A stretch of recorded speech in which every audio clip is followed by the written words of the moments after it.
오늘날은 수평 이동이 필요한 시대이죠. 여러모로 하나님께서 수위를 맞추시고, 보면 대야에 물을 부으면 이렇게 처음에 확 들어가다가 나중에 어떻게 돼요? 수위가 맞춰지죠. 이렇게. 그래서 그런 놀라운 역사가 뭐 어떻다고는 말씀드릴 수 없겠지만은 그런 역사가 또 일어날 수 있기를 바라겠습니다.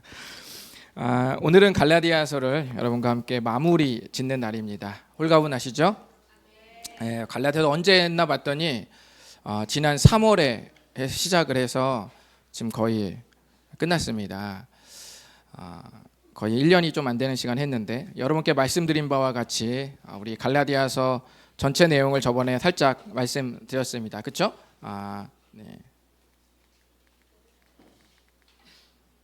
네, 잠깐만요. 네, 이렇게 말씀드렸죠. 갈라디아서 전체 내용은 진짜 복음과 가짜 복음을 정확히 구분하고 진짜 복음에 우리 삶을 드리자라는 내용이었습니다. 사도 바울은 갈라디아서 마지막 결론을 맺으면서 다시 한번 우리에게 진짜와 가짜를 잘 구분하라고 강조합니다. 그래서 제가 저번 주는 무엇을 나눴냐면, 첫 번째, 진짜와 가짜를 구분하는 질문 뭐였죠? 안전한 길보다 우리가 옳은 길을 선택하자라고 말씀을 드렸습니다. 좋은 길은 안전할 수도 있고 위험할 수도 있죠. 그러니까 안전한 걸로만은 어떤 게 진짜 예수님 안에 사는 삶인지 알 수 없습니다. 그래서 그 당시는 어땠냐면, 예수님의 십자가와 부활을 믿는 것이 위험했습니다. 왜냐하면 할례를 받으라고 강요하는 사람들이 더 힘이 셌기 때문이죠. 오늘날로 말하면 더 핵인싸예요. 그러니까 예수님을 믿는 것이 오히려 아싸로 가는 길이 될 수 있는 것이죠. 갈라디아서 6장 12절을 보시면, 바울은 할례를 받으라고 강요하는 사람들의 속마음을 파헤치는데, 그들의 마음은 어땠어요? 사실 십자가만을 따르면 위험할까 봐 두려운 마음에 할례를 받았다고 말하고 있습니다. 우리가 보는 성경이 조금 어려운 말이어서 다겸이 잘 이해하라고 밑에 써놨지, 목사님. 이 아래 거는 오직 다겸이만을 위한 거야. 이것은 맞춤 PPT를 준비하고 있으니 언제든지 애용해 주시기 바랍니다. 그래서 위험할까 봐 그들이 할례를 더 받으려고 했다라고 말합니다. 할례를 받으면 몸에 흔적이 생깁니다. 할례가 뭔지 아시죠? 할례를 받으면 몸에 흔적이 생겨요. 그러면 어떤 일이 일어나냐면은 할례를 받은 흔적을 보면서 안정감을 누리게 되죠. 화장실에 갈 때마다 안정감을 누리죠. 사실 우리가 보면 보이는 것으로 내가 하나님의 백성임을 확인하려는 마음이 우리가 있는 겁니다. 마치 우리가 그 거리를 다닐 때 쉽게 맬 수 없는 어떤 이 명품백, 명품 시계, 명품 주얼리를 하고 걸어가면 사람들이 어때요? 힐끗 쳐다보죠. 그 맛이 죽이거든요. 그게 롤스로이스를 타면은 탈 때 좋은 게 아니에요. 어떨 때 좋아요? 내릴 때 딱 문을 열고 내리면 사람들이 힐끗 쳐다보거든요. 그게 아주 죽이는 거거든요. 아주 그게. 이걸 우리는 유명한 말로 뭐라 그래요? 하차감이라고 말을 합니다. 이런 것들은 전부 이 보여주는 것으로 사람들 앞에 나를 확인시키는 겁니다. 날 봐, 나 이렇게 확인시켜 주는 겁니다. 하지만 롤스로이스를 타고 명품을 걸치는 것과 내가 명품이 되는 것은 전혀 다른 얘기입니다. 갈라디아서 2장 16절을 한번 읽어보실까요? 시작. 사람이 의롭게 되는 것은 율법의 행위로 말미암음이 아니요 오직 예수 그리스도를 믿음으로 말미암는 줄 알므로 우리도 그리스도 예수를 믿나니 이는 우리가 율법의 행위로서가 아니고 그리스도를 믿음으로써 의롭다 함을 얻으려 함이라. 율법의 행위로는 의롭다 함을 얻을 육체가 없느니라. 아멘. 예수님을 믿음으로 의롭게 되었다는 말은 예수님을 믿음으로써 하나님께서 인정하시는 명품이 되었다는 말입니다. 우리가 명품이 되었다. 명품을 걸친 게 아니라 예수님을 믿어서 우리가 명품이 됐다. 10,000원짜리, 1,000,000원짜리, 1억짜리가 아니라 예수님짜리가 되었다라는 말입니다. 율법의 행위로서는 의롭다함을 얻을 육체가 없다는 말은 몸에 할례 같은 흔적을 남기는 것이 진짜 복음의 핵심이 아니라는 말입니다. 보이는 것으로 나의 존재감을 뿜어내라는 것, 보이는 것, 만지는 것, 증명해낸 것으로 내 안정감을 가지려고 사는 것이 진짜 복음의 핵심이 아니라는 말입니다. 예수님을 믿으면 때때로 안전하지 않을 수 있습니다. 하지만 안전하지 않아도 예수님을 믿고 나아가는 삶이 옳은 길이다. 이것이 저번 주에 여러분께 나눴던 내용이었습니다. 마가복음 8장 34절을 보시면 그래서 예수님은 누구든지 나를 따라오려거든 자기를 부인하고 자기 십자가를 지고 나를 따르라고 말씀하셨습니다. 오늘은 여러분과 함께 갈라디아서를 전부 마무리 지으면서 진짜와 가짜를 구분하는 두 번째 질문을 좀 드리고자 합니다. 진짜와 가짜를 구분하는 두 번째 질문 무엇인지 한번 다 같이 읽어보도록 하겠습니다. 시작. 사람, 하나님, 뭐 이렇게 이것까지 하셔야 되는데 원래 누구를 더 신경 쓰고 누구를 더 의식하고 사십니까? 이 말은 하나님과 사람 중에 누구를 더 신경 쓰며 사느냐는 질문입니다. 사도 바울도 갈라디아서 편지 초반에 이런 이야기를 한 적이 있었습니다. 이제 내가 사람들에게 좋게 하랴? 하나님께 좋게 하랴? 사람들에게 기쁨을 구하랴? 내가 지금까지 사람들의 기쁨을 구하였다면 그리스도의 종이 나는 아니다. 그러니까 자기는 지금까지 어떤 거예요? 하나님의 기쁨을 위해서 살았다고 말하는 거죠. 너희들에게 그렇게 대했다고 말하는 겁니다. 쉽지 않은 질문인데 네. 읽을 게 많아요 오늘. 그래서 오늘은 이건 여러분을 배려하느라고 이건 제가 읽었습니다. 바울은 사람들 앞에 이 떳떳할 수 있는 이유를 말하면서 나는 지금까지 사람들을 의식해서 사람들의 기쁨을 위해서 살지 않았고 하나님을 더 의식해서 하나님께 기쁨이 되기 위해 살았다고 그렇게 고백한 겁니다. 어떤 분은 이렇게 생각할 수 있어요. 목사님, 사람을 기쁘게 해주는 게 잘못된 겁니까? 아니요, 좋죠. 사람을 기쁘게 하는 게 좋아요. 그런데 제가 말씀드리는 것은 이럴 때가 있습니다. 우리가 크게 세 가지 경우가 우리 그리스도인들의 인생에서 생길 수 있는데, 첫 번째는 하나님도 기쁘시고 사람도 기쁠 때가 있습니다. 그렇죠? 그리고 두 번째는 하나님은 기쁘신데 사람은 이런저런 이해관계가 있어서 기쁘지 않을 수 있습니다. 그리고 마지막은 하나님은 전혀 기뻐하지 않는데 내 마음이 막 쏠릴 때가 있어요. 하나님이 기뻐하지 않는 것에 내 마음이 막 쏠려요. 근데 여러분 보세요. 1번을 보시면 문제가 돼요, 안 돼요? 그렇죠? 하나님도 기뻐하시고 나도 기뻐요. 이건 아무런 문제가 안 됩니다. 그러니까 이 1번인 상황에서 우리가 사람을 기쁘게 해주는 건 아무런 문제가 안 되는 거예요. 자, 그런데 문제는 2번과 3번으로 갈리게 될 때 우리가 어떤 선택, 어떤 결정을 내리느냐가 엄청 중요하다는 겁니다. 이때 하나님보다 사람을 더 의식하는 사람은 몇 번을 선택할까요? 하나님보다 사람을 더 의식하면 3번을 선택하겠죠. 반대로 사람보다 하나님을 더 의식하는 사람은 몇 번? 2번을 선택하겠죠. 그런데 인생에서 우리가 1, 2, 3번을 다 경험한 사람도 있고 1번만 경험한 사람도 있습니다. 1번의 길만 경험한 사람이 있습니다. 그러니까 죄를 지을 유혹이 많지 않았거나 인생을 잔잔하게 살아간 사람 있죠. 난 생각해보면 지금까지 큰 고난이 없었어. 큰 어려움이 없었어.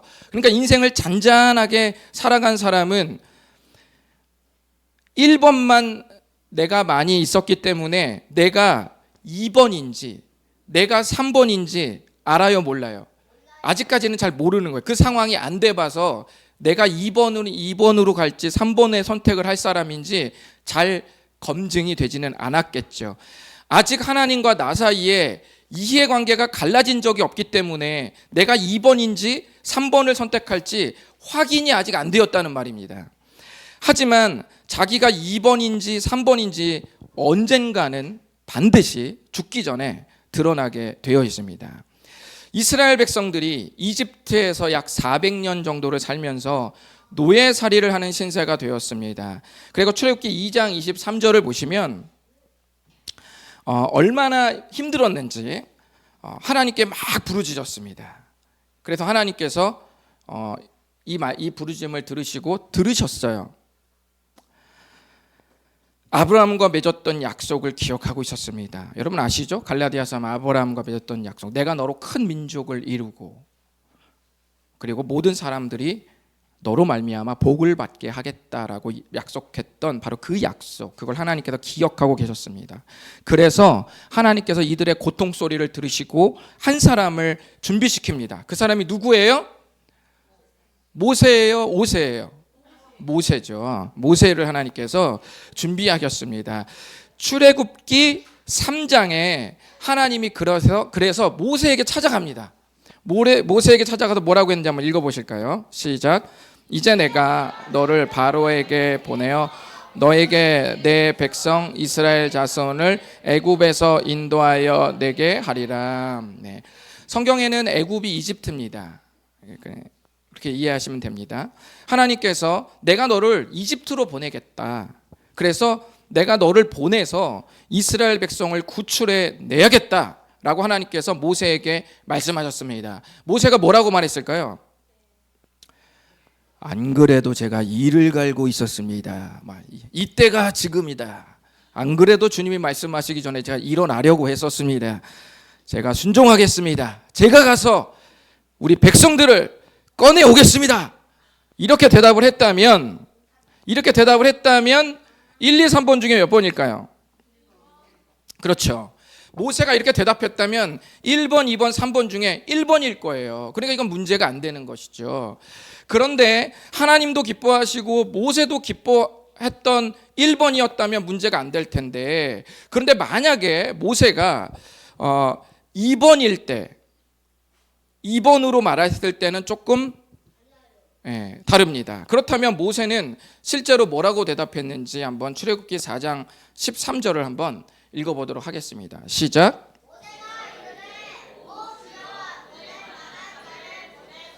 네, 이거 가겠다는 거예요? 안 가겠다는 거예요? 안 가겠다는 거죠. 보낼 만한 사람을 좀 보내십시오. 모세는 우리의 머릿속에 어때요? 언제나 홍해를 가르는 담대한 모습이 있었죠. 간지가 났었죠. 우리는 모세가 언제나 담대한 줄 알았죠. 우리가 보기에 모세는 언제나 빛나는 별인 줄만 알았죠. 아니었던 거예요. 그는 주님이 계속 설득하는 중에도 끝까지 가기를 꺼려했습니다. 이게 처음 물어본 게 아니라 여러 번 설득했는데도 계속 모세는 보낼 만한 사람을 보내십시오. 그러니까 거부했던 거죠. 근데 모세의 입장도 우리가 이해할 수는 있는 게, 모세를 이집트로 보내는 게 모세 입장에서 굉장히 위험한 거예요. 익숙하고 안전한 길이 아니었다는 거죠. 하나님께서 가라고는 말씀하셨지만 자기가 갔을 때 내 백성을 하나님께서 탈출하라고 나를 보내셨다라고 말하는 그 순간 어떻게 해요? 목이 잘릴 수도 있어요. 아니면 이 말을 다 못할 수도 있어요. 이렇게 자기가 간 이 의미가 없어. 아무 말도 못했어. 그렇게 갈 수도 있는 자기의 인생이니까 도저히 이 모세의 입장에서는 간다고 말하기가 쉽지 않았던 겁니다. 가느냐 마느냐는, 모세의 이 선택은 하나님을 의식하느냐 아니면 이집트 왕 사람을 더 의식하느냐, 누구를 더 신경 쓰느냐에 따라서 모세의 말은 달랐을 겁니다. 모세는 하나님의 말씀에 순종할 수 없었습니다. 그러니까 모세의 모습은 몇 번에 해당해요? 네, 그렇죠. 모든 그리스도인은 평상시에 2번인지 3번인지 확인이 안 된 채로 1번의 삶을 살다가 어느 날 어떤 일이 일어납니다. 우리 인생에 어떤 일이 일어나요. 어떤 일이 일어나는데 그때 어떤 사람은 2번과 3번 사이에서 엄청난 갈등을 합니다. 대부분은 처음에 모세처럼 이 3번을 살게 되죠. 하지만 곱씹고 부르짖고 나아가다가 3번에서 몇 번? 2번으로 바뀌게 돼요. 3번에서 2번으로 향하게 됩니다. 우리는 모두 이 순서를 따르는 사람들이에요. 갈라디아서 6장 14절을 한번 읽어볼까요? 자, 14절 시작.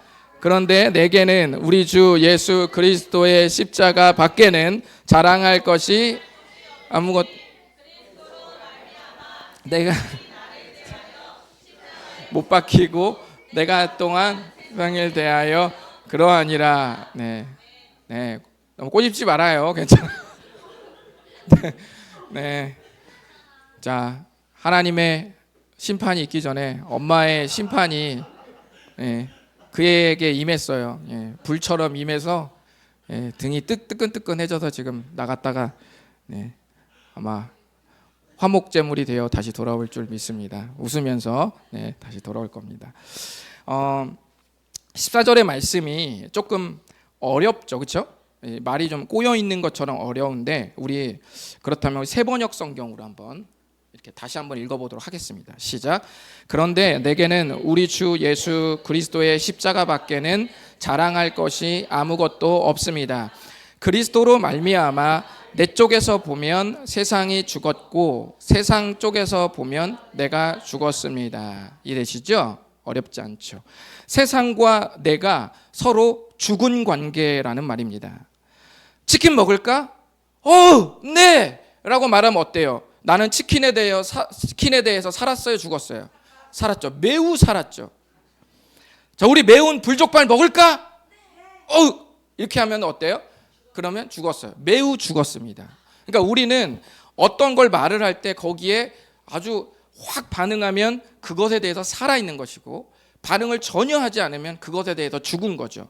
여기서 세상과 내가 서로 죽은 관계라는 말은 세상이 솔깃한 것으로 나에게 뭔가를 말을 했어요. 그럼 내가 이게 무슨 웬 떡이냐 이렇게 하면 어떻게 해요? 세상에 대해서 나는 살아있다는 말이에요. 근데 세상이 어떤 부정적인 가치관으로 유혹을 해도 내가 별로 움직이질 않아요. 별로 그거에 대해서 흥미가 안 생겨요. 유혹이 안 생긴다 이 말입니다. 그러면은 세상에 대해서 어떻게 됐다? 죽었다 이렇게 말하는 겁니다. 그래서 사도 바울은 우리는 원래 어떤 사람들이냐면 예수님이 우리를 어떻게 만들기를 원하는 사람이냐면 세상과 우리의 관계가 서로 죽은 사람들이다. 이런 관계로 우리가 살아가기를 바란다고 지금 14절에서 말씀한 겁니다. 오늘 말씀으로 말하면 하나님보다 사람을 더 신경 쓰는 사람들인 거예요. 하나님보다 사람을 더 신경 쓰는 사람. 만약에 움찔거리면 그리고 요동하지 않고 세상과 나에 대해서 죽었다면 우리는 하나님을 더 신경 쓰는 사람들이 되는 것이죠. 갈라디아서 결론부에서 주님은 바울을 통해 더 기쁘시게 하는 삶을, 하나님을 더 기쁘시게 하는 삶을 슬쩍 보여주십니다. 우리 한번 읽어보실까요? 시작. 괴롭게 하지 말라. 내가 내 몸에 예수의 흔적을 지니고 있노라. 아멘. 바울이 아주 중요한 말을 해요. 바울이 가졌던 흔적이 바로 이제 제가 지금부터 말씀드리는 것인데요. 우리가 이전에 사람들을 더 의식했던 사람들은 어디에 흔적을 남기죠?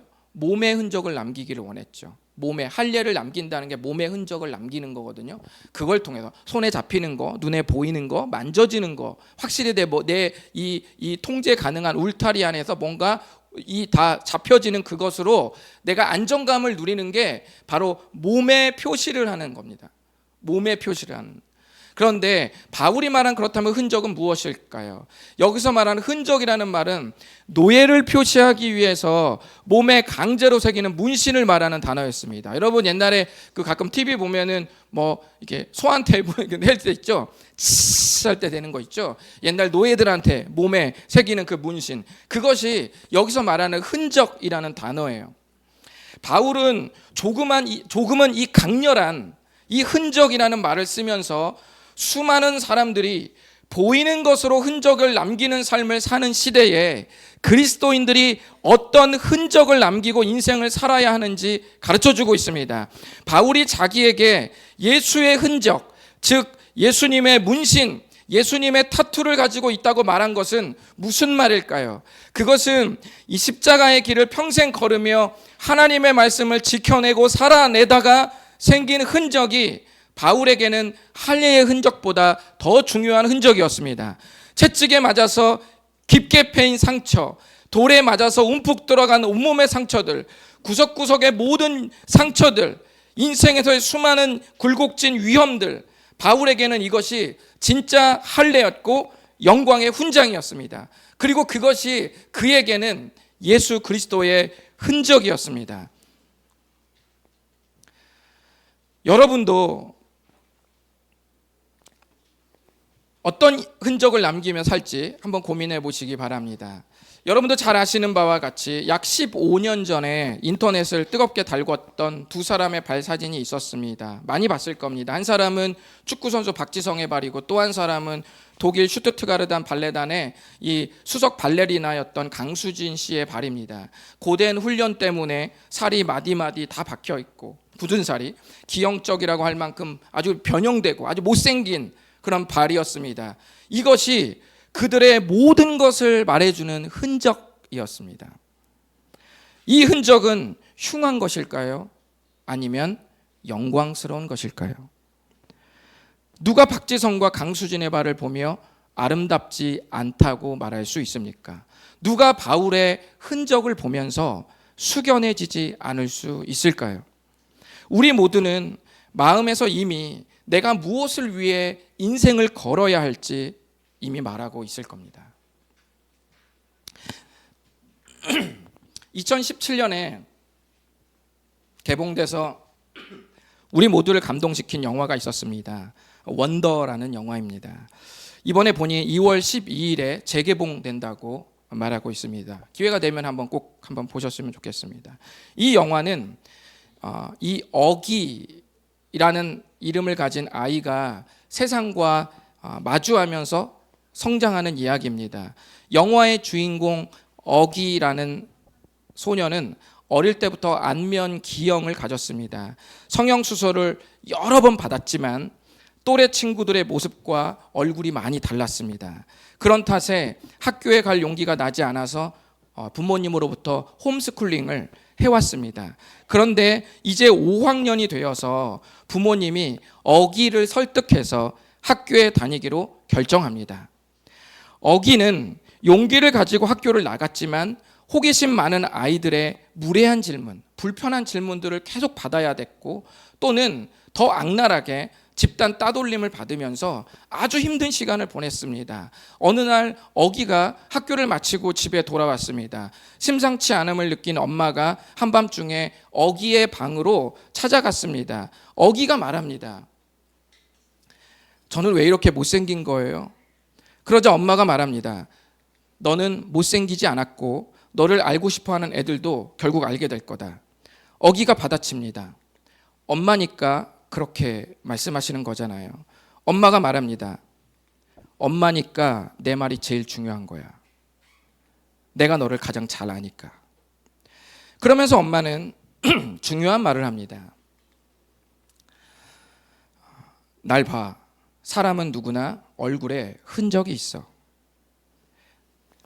이 주름살은 네 첫 수술 때 생긴 것이고 이건 네 마지막 수술 때 생겼어. 그러면서 마지막으로 말합니다. 넌 절대로 흉한 게 아니야. 이렇게 말합니다. 엄마는 자기 얼굴에 생긴 그 아이를 향한 그 수많은 고뇌의 세월 동안 생겼던 그 주름살들이 객관적으로 없애고 싶은 것이었지만 어기를 위해서 어기와의 추억 속에서 생겼던 주름살이었기 때문에 바로 그것은 흉한 게 아니라 영광의 주름살이고 자기가 살아온 나날들을 보여주는 그의 모습이었던 겁니다. 그러면서 바로 그것이었기 때문에 결코 그런 모습들은 흉한 게 아니라고 말한 겁니다. 고린도후서 4장 6절 한번 읽어보겠습니다. 시작. 한 번 더 읽어보겠습니다. 그러면서 이렇게 말하죠. 너는 이제 그죠? 우리가 살아갈 길, 얼굴에는 지도를 하나님의 흔적이 있는데 그것은 우리의 나아갈 길, 그리고 우리가 앞으로 나아간 길들을 지나온 길들을 보여주는 것이다 라고 이렇게 말을 합니다. 우리 한번 고린도후서 4장 6절 한번 읽어보겠습니다. 시작. 어두운 데에 빛이 빛이라 말씀하셨던 그 하나님께서 예수 그리스도의 얼굴에 있는 하나님의 영광을 아는 빛을 우리 마음에 비추셨느니라. 우리가 이 보배를 질그릇에 가졌으니 이는 심히 큰 능력은 하나님께 있고 우리에게 있지 아니함을 알게 하려 함이라. 아멘. 우리가 그토록 처절하게 매달리고 살아내려고 했던 그 삶, 우리를 영원히 의롭게 만들어주신 유일한 단 한 분, 그 예수 그리스도의 얼굴에, 그 얼굴에서 뭐가 나옵니까? 빛나는 하나님의 영광의 빛이 우리 마음에 비추었다 라고 말씀합니다. 우리가 금그릇이 아니어도, 우리가 은그릇이 아니어도 사람들이 그저 우리를 보고 평범하고 무심코 갖다 쓰는, 우리의 소모품처럼 생각하는, 혹 질그릇이라고 할지라도 우리의 삶이 영광스러울 수 있는 이유는 그 능력이 하나님께로부터 시작되기 때문입니다. 우리 안에 담긴, 평범하든 잘났든 못났든 우리 안에 담겨진 그 그리스도의 영광의 빛이 곧 우리의 능력이었기 때문입니다. 그런데 하나님의 영광의 흔적은 꼭 찬란한 데서만 생기지 않습니다. 오늘날 우리는 마지막 하나님 앞에 갔을 때 어떤 흔적을 남겨놓아야 할까요? 훗날 그 상처가 영광의 훈장이 되는 날이 있고, 또 그 상처가 하나님 나라의 밑거름이 될 그 날이 반드시 있을 것입니다. 오늘의 물음을 가슴에 좀 깊이 새기고 주님 앞에 헌신했으면 좋겠습니다. 기도하겠습니다. 이 시간에 우리 좀 눈을 감고 주님께 좀 나아갔으면 좋겠습니다. 나를 구원하신 분이 예수 그리스도시고 나의 존재를 바꾸어 주신 분, 완전히 어둠 속에 죄의 나락으로 떨어질 우리를 기가 막힐 그 웅덩이에서 건져서 예수 그리스도의 피값으로 명품을 걸친 사람이 아니라 아예 우리를 예수 그리스도의 작품으로, 명품으로 만들어주신 분이 바로 우리를 구원하신 그 예수님이십니다. 그 안에서 우리는 새로운 생명을 얻었고, 그 안에서 우리는 새로운 희망을 가지고 살아갈 인생을 얻었습니다. 이제 그렇다면 우리는 하나님을 더 의식해야 할까요? 아니면 사람을 더 의식해야 될까요? 그렇다면 우리는 사람의 기쁨을 위하여 살아가야 될까요? 아니면 우리는 하나님의 기쁨을 위해서 살아가야 할까요? 우리는 도대체 무엇에 우리의 인생을 걸고 살아가야만 합니까? 어기에게 말했던 그 엄마의 그 말처럼 우리가 살아간 수많은 삶에는 흔적들이 있습니다. 그러나 그 흔적은 결코 찬란하지 않을 수도 있습니다. 때로는 영광의 상처인 것들이죠. 깊게 패인 상처인 것들이죠. 예수 그리스도의 그 이름, 명예롭게 그 이름에 걸맞는 명예로운 삶을 살기 위해 몸부림치며 애쓰다가 수많은 이권을 포기하고 가장 거룩한 삶, 가장 온전한 삶을 살기 위해 끝없이 하늘로 비상하며 내 삶을 올인했다가 얻었던 수많은 상처들이겠지요. 우리 주님은 그것을 오늘 마지막 갈라디아서 말씀에 예수의 흔적이라고 말씀하셨습니다. 누구든지 나를 따라오려거든 자기를 부인하고 자기 십자가를 지고 나를 따라오라고 말씀하신 그 말씀에 따라, 오 주님, 내가 이제부터 예수 그리스도의 기쁨을 위해 살아가겠습니다. 사람을 의식하는 게 아니라 결정적인 순간에 내가 그리스도를 향하여, 그리스도를 선택하고 그리스도로 인하여 그분으로 말미암아 살아가겠습니다. 주님 도와주십시오. 이 시간 다 같이 기도하며 헌신하겠습니다.